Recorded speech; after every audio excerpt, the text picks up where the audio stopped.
The searchlight beam swept across the black water like a pale finger of death, and I held my breath as it passed just 50 feet beneath our flying boat's hull. One more second of that brilliant white light on our dark blue Catalina, and we'd be fish food in the Bismarck Sea.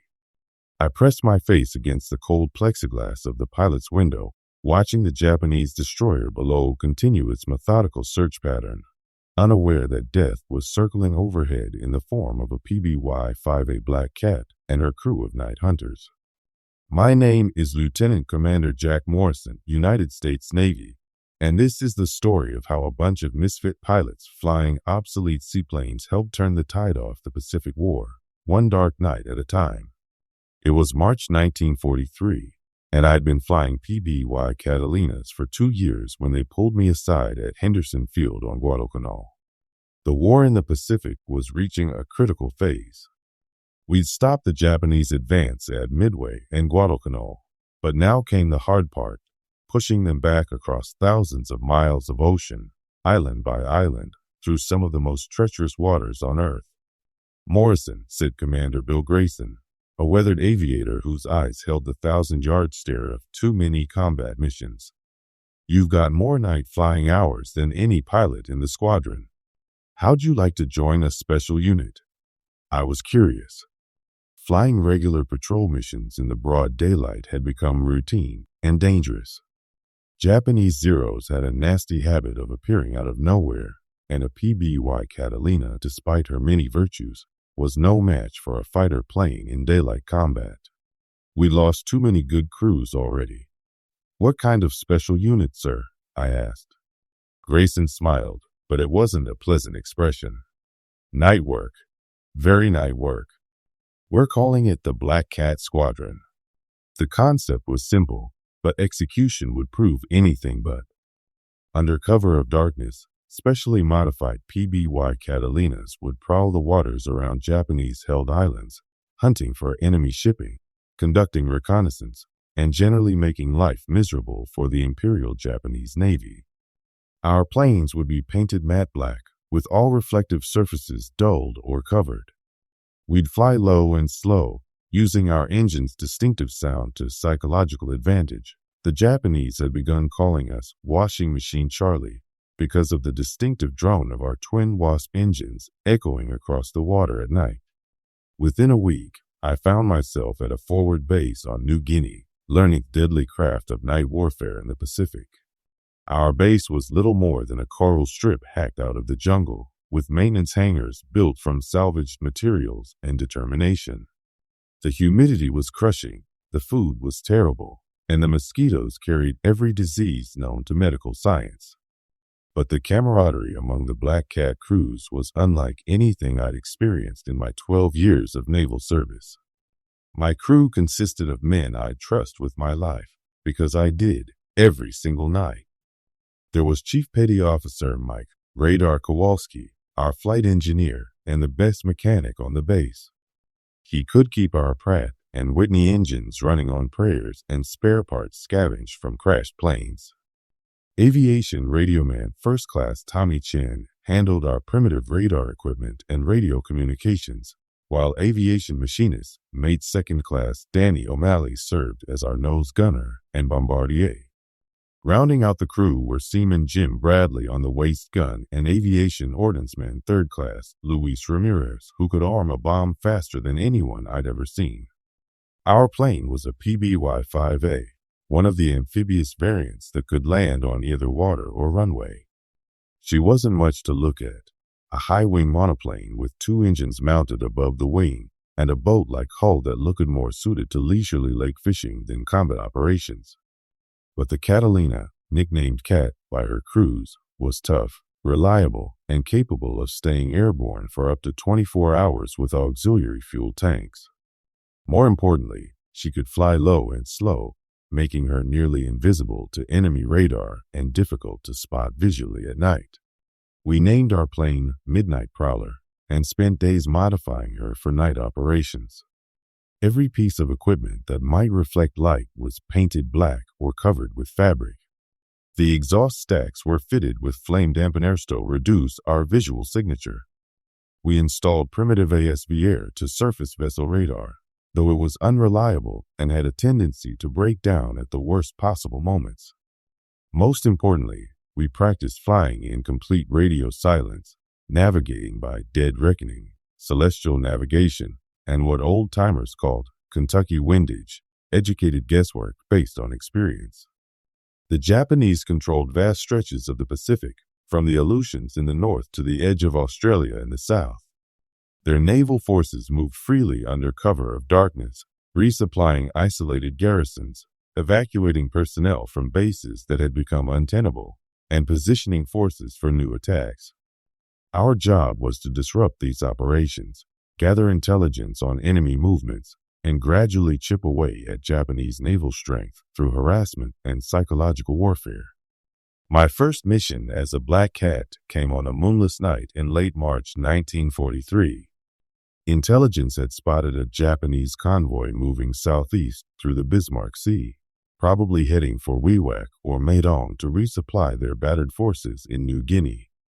3 destroyers and 4 transports, traveling under cover of darkness to avoid our daytime bombing attacks. We took off from our base at 2,100 hours, climbing slowly to 8,000 feet before heading northwest toward the predicted intercept point. The night was pitch black, with heavy cloud cover that provided excellent concealment, but made navigation a nightmare. Tommy Chin hunched over his radar scope, trying to coax reliable readings from the temperamental equipment while I flew by instruments alone. Contact bearing 270, range approximately 12 miles, Tommy reported over the intercom, his voice tight with concentration. I banked left, reducing power to minimum cruise settings. The twin Wasp engines settled into their characteristic low rumble, a sound that would carry for miles across the still water. That was part of our psychological warfare. Let the Japanese know we were out there, hunting them, but keep them guessing about exactly where we were. I see them, O'Malley called from the nose position. 4. No, 5 ships. Look like destroyers leading transports. Through my night vision adapted eyes, I could make out the dark shapes against the slightly lighter water. The Japanese ships were running without lights, relying on their own navigation skills to maintain formation. It was an impressive display of seamanship, but it wouldn't save them tonight. Radar, what's our bomb load? I asked. 4 500-pounders and 2 Mark 13 torpedoes, Kowalski replied, plus full ammo for the 50s. The Mark 13 aerial torpedo was notoriously unreliable. We called it the Mark 13 dud because of its tendency to run deep, run in circles, or simply fail to explode. But when it worked, it could sink a destroyer with one hit. Tonight, we'd find out if our luck was running good or bad. I brought the Catalina down to 200 feet, just above the wave tops. At this altitude, we were invisible to Japanese radar and nearly impossible to spot visually. The trick was staying low enough to avoid detection while maintaining enough altitude to escape if enemy fighters appeared. Approaching attack position, I announced. Torpedo attack on the lead destroyer. Then we'll come around for a bombing run on the transports. The lead destroyer was a Fubuki-class ship, probably the Shiryuki or one of her sister ships. She was making about 20 knots, zigzagging slightly to avoid possible submarine attacks. Her crew had no idea that death was approaching from above. Torpedo armed and ready, O'Malley reported. Range 800 yards and closing, Tommy added, watching his radar scope. I lined up on the destroyer's port beam, allowing for her forward motion and the torpedo's running time. At 400 yards, I gave the order. Drop. The Mark 13 fell away from our belly mount, its small parachute deploying to slow its entry into the water. For a moment, nothing happened. Then a white wake appeared in the dark water, racing toward the destroyer at 46 knots. The Japanese must have spotted the torpedo wake, because the destroyer suddenly heeled over in a hard right turn, her engines racing to flank speed. But it was too late. The Mark 13 struck her amidships with a tremendous explosion that lit up the night sky. A column of fire and smoke rose hundreds of feet into the air, and I could see the destroyer's back breaking as she folded in the middle. "Direct hit," O'Malley shouted. "She's going down." The other ships in the convoy immediately opened fire with everything they had. Anti-aircraft guns, machine guns, even their main batteries firing time-fused shells set to explode at our altitude. Tracers filled the night sky like deadly Christmas lights, and I threw the Catalina into a hard left turn to escape the killing zone. "Skipper, they're really mad now," Bradley called from his waist gun position. I could hear the sound of shrapnel hitting our hull, sharp metallic pings that meant we were taking damage. But the Cat was built tough, and we stayed in the air. I climbed to 5,000 feet and began a wide circle around the convoy, watching the destroyer settle by the stern. Within 10 minutes, she was gone, taking at least half her crew of 300 men with her. The psychological effect on the remaining ships was immediate and obvious. The tight convoy formation dissolved as each captain began independent, evasive maneuvers, making random course changes to avoid further torpedo attacks. This made them harder to hit, but it also slowed their progress and disrupted their coordination.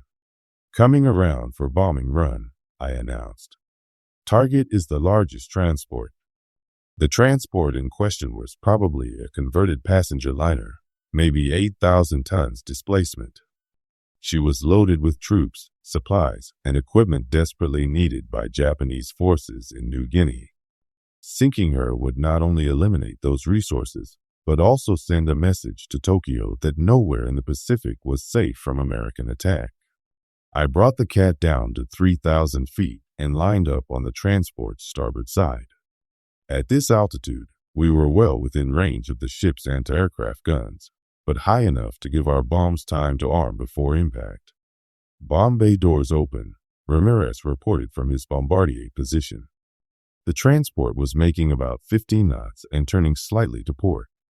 I adjusted our approach, trying to time the release so our bombs would bracket the ship even if she continued her turn. Bombs away. 4 500-pound general-purpose bombs fell away from our wing pylons, their fins stabilizing them as they arched toward the target. I immediately put the Cat into a steep diving turn to the right, trying to get clear of the anti-aircraft fire that erupted from every ship in the convoy. The first bomb missed, exploding in the water about 50 yards short of the transport. The second hit her port side near the waterline, blowing a massive hole in her hull. The third struck her superstructure, probably near the bridge, while the fourth hit her stern. "Good hits." "Good hits," O'Malley called out. "She's listing to port and down by the stern." But our celebration was short-lived. The remaining destroyers had formed a protective circle around the damaged transports and were putting up a wall of anti-aircraft fire that turned the night sky into a deadly light show. Worse yet, I could see searchlight beams beginning to probe the darkness, trying to fix our position for a concentrated attack. "Time to go," I muttered, pushing the throttles forward to military power. We climbed rapidly to 8,000 feet and headed south toward our base. Behind us, their transport was clearly doomed. She was listing heavily and losing way as her engine room flooded. The convoy's mission had been disrupted, their schedule ruined, and their confidence in Japanese naval supremacy shaken. But as we flew home through the tropical night, I couldn't help thinking about the men we'd just killed. The destroyer had carried a crew of 300, most of whom were now dead or dying in the warm waters of the Bismarck Sea. The transport had been loaded with Japanese soldiers, probably young conscripts, not much different from our own boys back home. War was hell, but it was our hell, and we were determined to make it more hellish for the enemy than for ourselves. Over the following months, the Black Cat Squadron became a legend throughout the Pacific theater.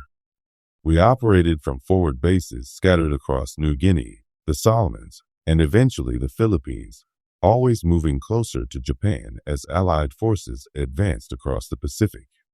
Our missions varied from night bombing attacks on enemy shipping to reconnaissance flights over heavily defended harbors, from rescue operations for downed aircrews to harassment raids designed to keep Japanese forces awake and nervous. The psychological impact of our operations was enormous.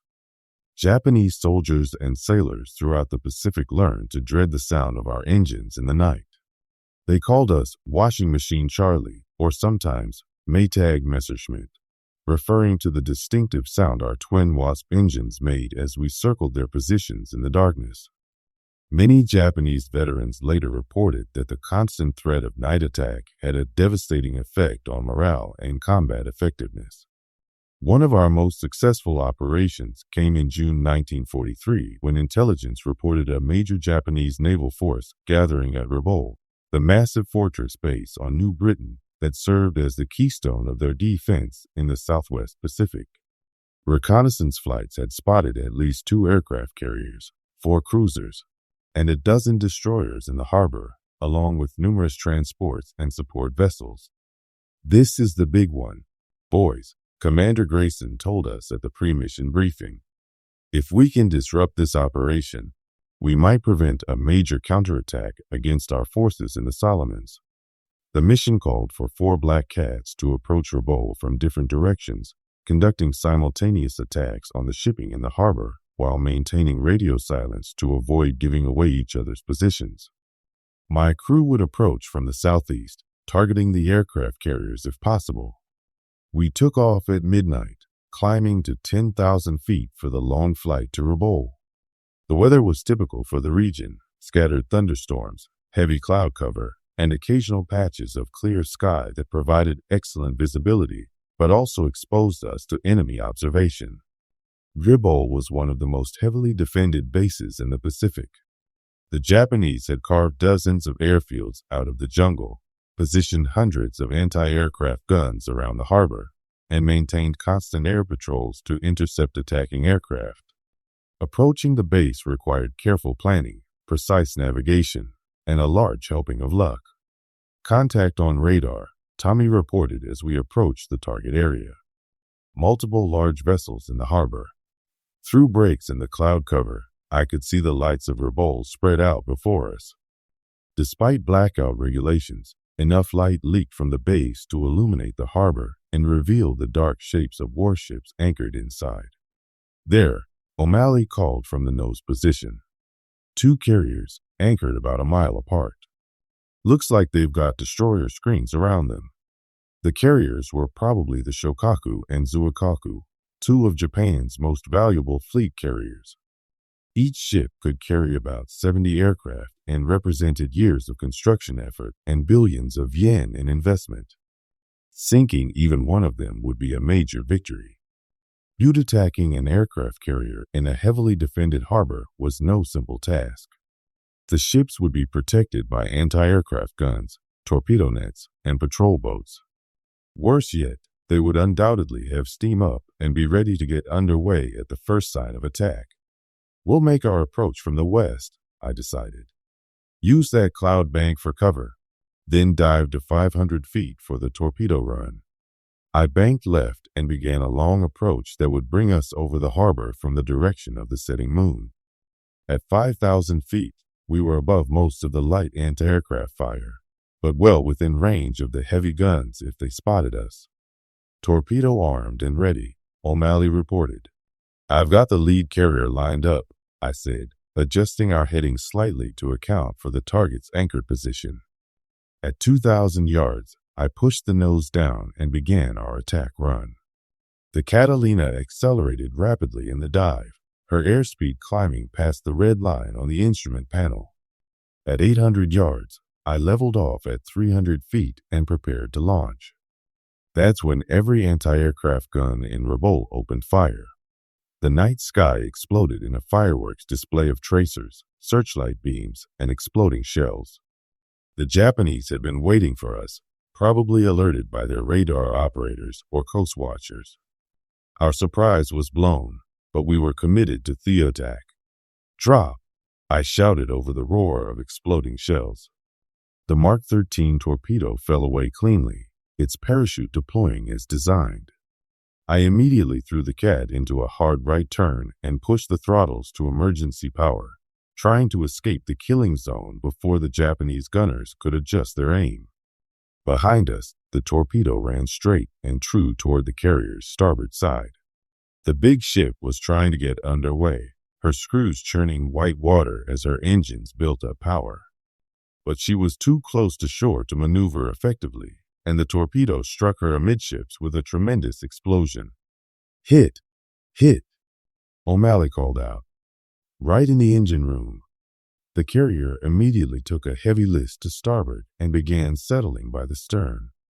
Fires broke out along her flight deck, and I could see tiny figures, her crew, jumping into the harbor water to escape the flames.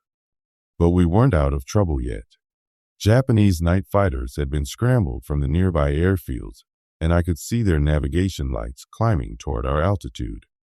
A Nakajima J-1N Irving, a twin-engine night fighter specifically designed to intercept bombers like us, was closing rapidly from our starboard quarter. "Fighter, 2 o'clock high." Bradley called from his waist gun position. The Irving was armed with 420 Mechanics and had a top speed nearly 100 miles per hour faster than our loaded Catalina. In a straight fight, we'd be dead in seconds. But the Black Cats had learned a few tricks during our months of night operations. I pushed the Cat's nose down and headed for the deck, using our superior low-speed handling to stay ahead of the faster Japanese fighter.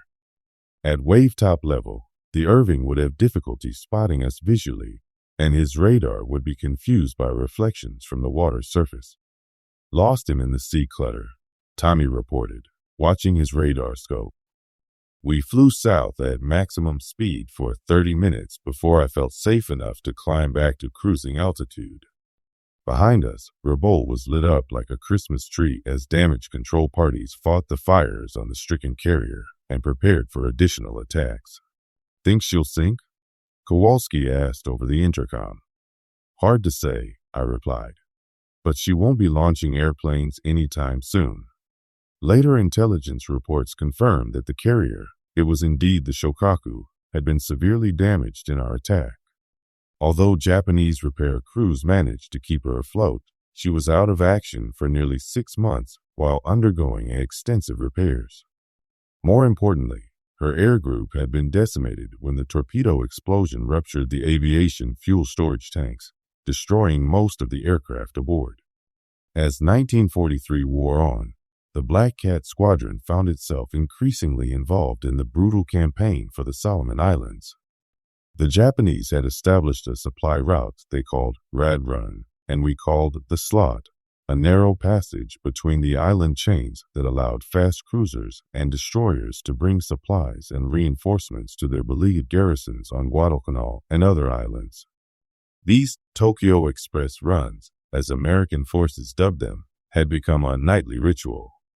Japanese warships would race down the slot at high speed, bombard American positions, unload supplies, and race back to their bases before daylight brought swarms of Allied aircraft. It was a dangerous but effective tactic that allowed the Japanese to maintain their island garrisons despite overwhelming American air and naval superiority during daylight hours. Our job was to disrupt these supply runs whenever possible, using our night flying capabilities to catch the Japanese ships when they were most vulnerable, loaded with supplies and far from their home bases. One particular mission stands out in my memory.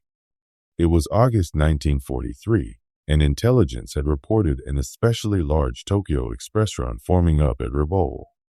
3 heavy cruisers, 6 destroyers, and at least 4 fast transports were preparing to make a supply run to Bougainville, where Japanese forces were under heavy pressure from advancing Allied ground forces.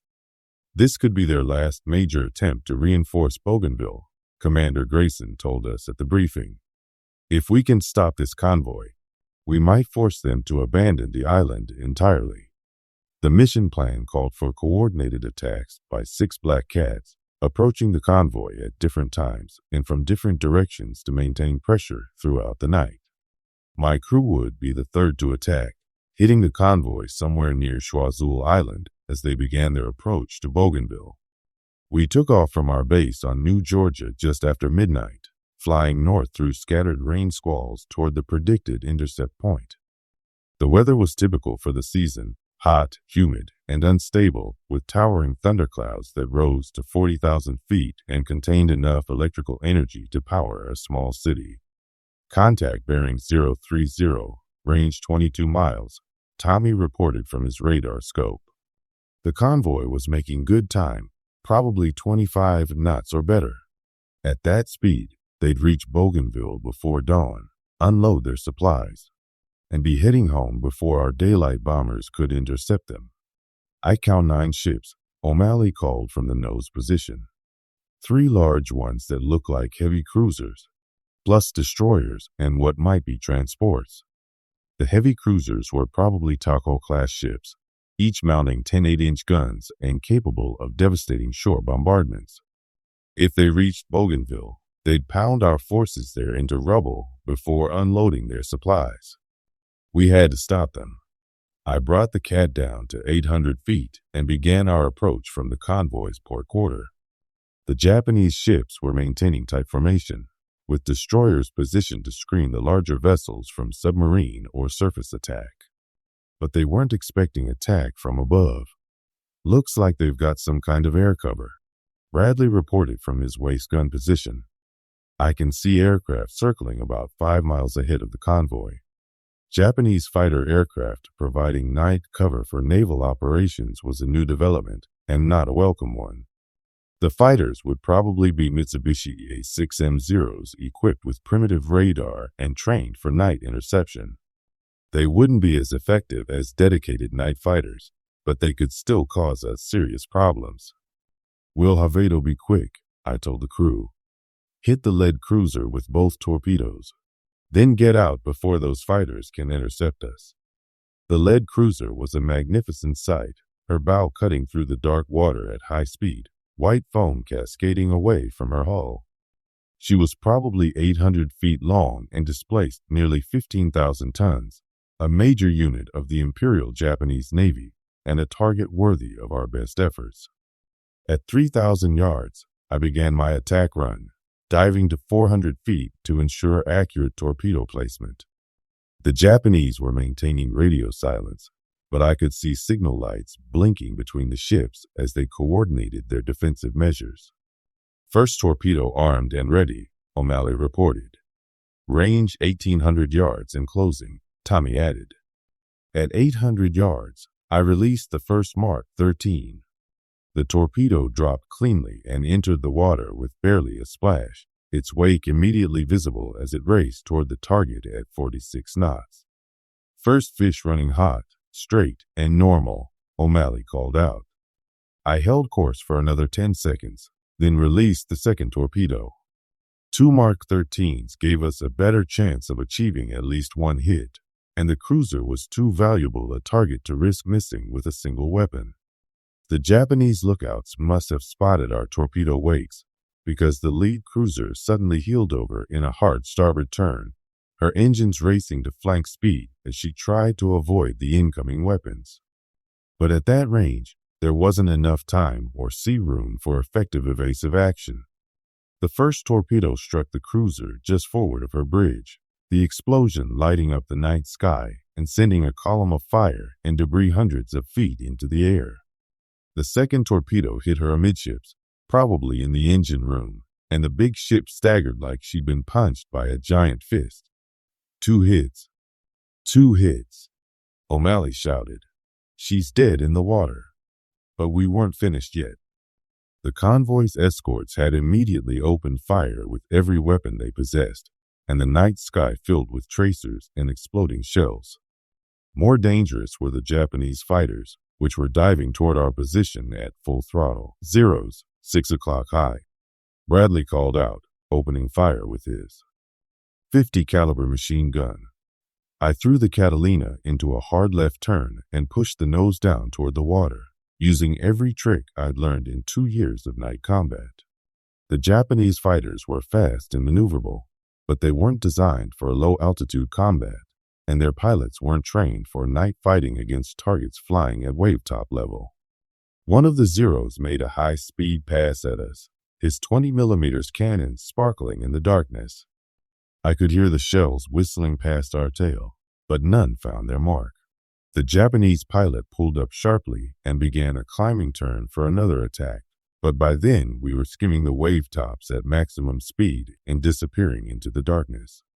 "Clear of fighters," Bradley reported after several tense minutes.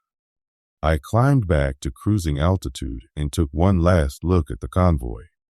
The lead cruiser was clearly finished. She was listing heavily to port and settling by the bow, with fires raging throughout her superstructure. The other ships had scattered, their tight formation broken as each captainry to avoid further attacks. "Scratch one heavy cruiser," I announced to the crew. "That's about 15,000 tons of Japanese warship headed for the bottom." Later reports confirmed that the cruiser, the Chokai, one of Japan's most famous heavy cruisers, had indeed been sunk by our torpedo attack. She went down with most of her crew, including her captain and several senior staff officers who were coordinating the supply operation. More importantly, the convoy's mission had been disrupted. The surviving ships scattered and returned to their bases, their supplies never reaching the desperate Japanese forces on Bougainville. By early 1944, the Black Cat Squadron had established a reputation throughout the Pacific as the most effective night attack force in the theater. We'd sunk dozens of Japanese ships, disrupted countless supply operations, and maintained constant pressure on enemy forces throughout the region. But success had come at a price. Of the original 24 crews that had formed the Black Cat Squadron, only 8 remained operational. The others had been lost to enemy action, mechanical failure, or simple exhaustion. Flying night combat missions in obsolete aircraft over thousands of miles of hostile ocean was a young man's game, and even young men could only take so much. I'd been promoted to lieutenant commander and given command of a flight of 4 aircraft operating from a forward base in the Philippines. By this time, the Japanese were clearly losing the war, but they were fighting with the desperate courage of men who knew they were doomed. Every mission was more dangerous than the last, as the enemy concentrated his remaining air and naval forces for final, devastating counterattacks. Our base on Lake was little more than a coral strip hacked out of the jungle, with maintenance facilities built from salvaged materials and sheer determination. The tropical heat was overwhelming, the food was barely edible, and disease was a constant threat. But morale remained high because we could see the end approaching. Every successful mission brought us one step closer to Tokyo Bay and final victory. The mission that would prove to be my last as a Black Cat pilot came in February 1945. Intelligence had reported a Japanese submarine force gathering at a secret base in the Philippines, preparing for what appeared to be a final suicide mission against Allied shipping. 6 I-class submarines, each capable of carrying Titan human torpedoes, were preparing to attack the massive American invasion fleet that was assembling for the assault on Okinawa. This could be their last card, Commander Grayson told us at the briefing. If those subs break Luzon towed the shipping lanes, they could cause tremendous damage to our invasion preparations. The submarine base was hidden in a narrow inlet on the west coast of Luzon, protected by steep cliffs and surrounded by some of the heaviest anti-aircraft concentrations in the Philippines. Getting to the targets would require flying through a corridor barely 2 miles wide, with enemy guns firing from both sides. "It's a milk run," O'Malley joked as we pre-flighted our aircraft. "Just like shooting fish in a barrel." "Yeah," I replied, "except the fish are shooting back." We took off at 0200 hours, flying northwest toward the target area. The night was clear and moonless, perfect conditions for night attack, but also ideal for enemy observation. As we approached the coast of Luzon, I could see searchlight beams probing the sky and the occasional burst of anti-aircraft fire as nervous Japanese gunners fired at shadows. "There's the inlet," Tommy reported, pointing to a narrow gap between towering cliffs. The submarine base was barely visible in the darkness, but I could make out the long, low shapes of submarines tied up alongside concrete piers. 6 I-class boats, each one capable of carrying 4 Titan suicide torpedoes plus a full load of conventional weapons. Sinking them would save hundreds of American lives, and remove a serious threat to the upcoming Okinawa invasion. We'll make our approach from the south, I decided. Drop down to 200 feet and come in fast and low. I pushed the Catalina's nose down and advanced the throttles to military power. Our airspeed climbed rapidly as we dove toward the narrow inlet, staying low to avoid the radar-controlled searchlights and heavy anti-aircraft guns positioned on the clifftops. At 500 feet above the water, every Japanese gun in the area opened fire. The night sky exploded in a display of tracers, searchlight beams, and exploding shells that turned our approach into a flight through hell itself. 40mm and 25mm anti-aircraft guns fired from positions carved into the cliff faces, while lighter weapons aboard the submarines and patrol craft added to the defensive barrage. O'Malley shouted over the intercom, "It's like the 4th of July." I held course, ignoring the shells bursting around us and the tracers that streaked past our cockpit windows like deadly meteors. At this point, we were committed to the attack. Turning back would only prolong our exposure to enemy fire without accomplishing our mission. Bomb bay doors open, Ramirez reported from his bombardier position. "I've got the lead submarine lined up," O'Malley called from the nose. At 300 yards, I released our entire load, 4 500-pound general-purpose bombs aimed at the pier where 3 submarines were moored side by side. The bombs fell away cleanly, and I immediately threw the Cat into a hard right turn to escape the confined inlet. Behind us, the bombs struck with devastating effect.